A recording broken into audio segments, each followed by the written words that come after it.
ક્યારેય વિચાર્યું છે કે કેવી રીતે એક નાનકડી રોજબરોજની સમસ્યા જોતજોતામાં એક મોટું સ્વરૂપ લઈ લે છે? આજે આપણે એવી જ એક વાર્તાની વાત કરીશું. એક એવી વાર્તા જે એક નાની બેદરકારીથી શરૂ થાય છે અને આખા સમાજ માટે માથાનો દુખાવો બની જાય છે. ચાલો આ વાર્તામાં ઊંડા ઉતરીએ અને સમજીએ કે આખરે થયું શું. ડસ્ટબિન બહારનો પહાડ. સાંભળવામાં થોડું અજીબ લાગે ખરું ને? પણ આખી વાર્તાનો સાર આ એક વાક્યમાં જ છે.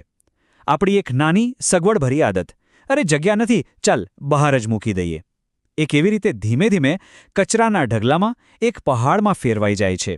અને સૌથી દુઃખની વાત તો એ છે કે આ પહાડ કોઈ એક વ્યક્તિએ નથી બનાવ્યો, પણ આપણે બધાએ સાથે મળીને બનાવ્યો છે. તો ચાલો હવે મળીએ આપણી વાર્તાની મુખ્ય પાત્ર નેહાને. સુરતમાં રહેતી એક વ્યસ્ત નોકરી કરતી પ્રોફેશનલ. સવાર સાંજની ભાગદોડમાં એના માટે ભરેલા ડસ્ટબિનની બાજુમાં કચરાની થેલી મૂકી દેવી એ તો જાણે રોજનું કામ હતું. એ માનતી કે આ સમસ્યા તેની નથી, આ તો સિસ્ટમની નિષ્ફળતા છે. અને સાચું કહું તો આવી વિચારસરણી કદાચ આપણામાંથી ઘણાની હોય છે, નહીં? તો વાર્તા શરૂ થાય છે એક ખૂબ જ સામાન્ય દૃશ્યથી.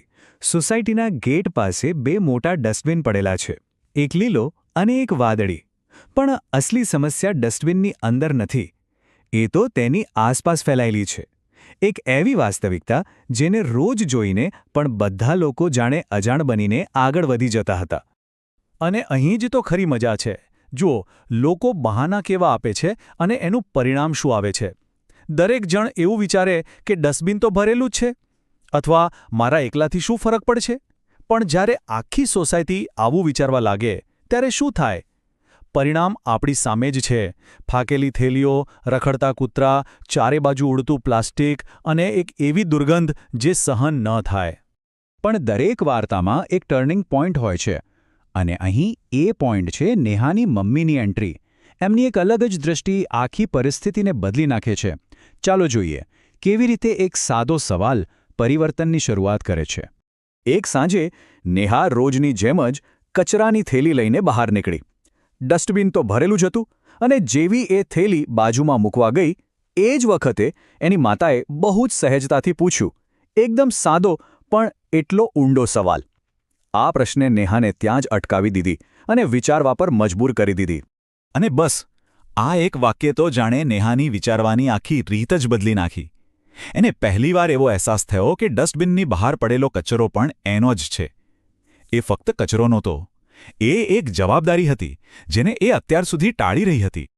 તો આ અહેસાસ પછી શું થયું? નેહાએ એવું તો શું કર્યું?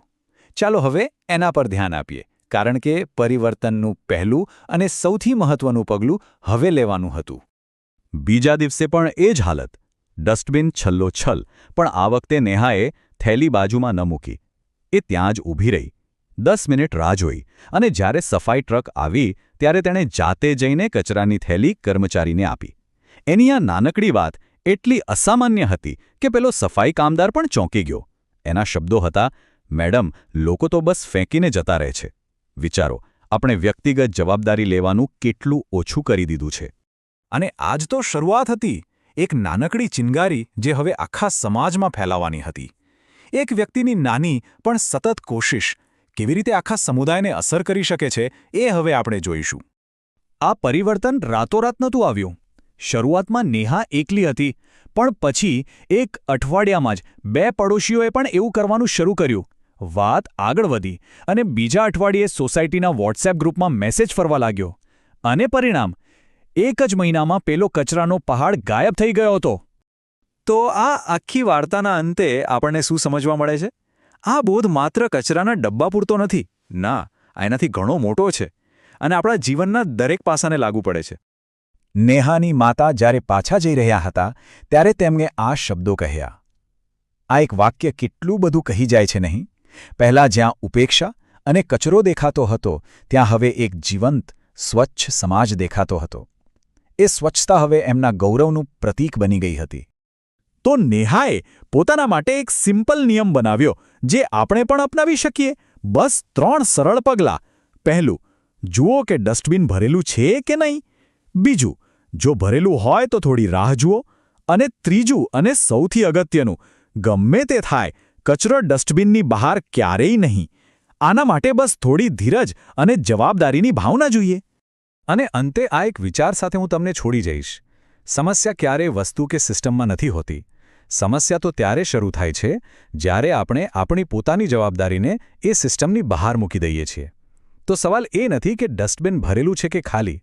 અસલી સવાલ એ છે કે આપણે આપણી જવાબદારી ક્યાં મૂકીએ છીએ, ડસ્ટબિનની અંદર કે બહાર? एक कदम विकसित भारत की ओर.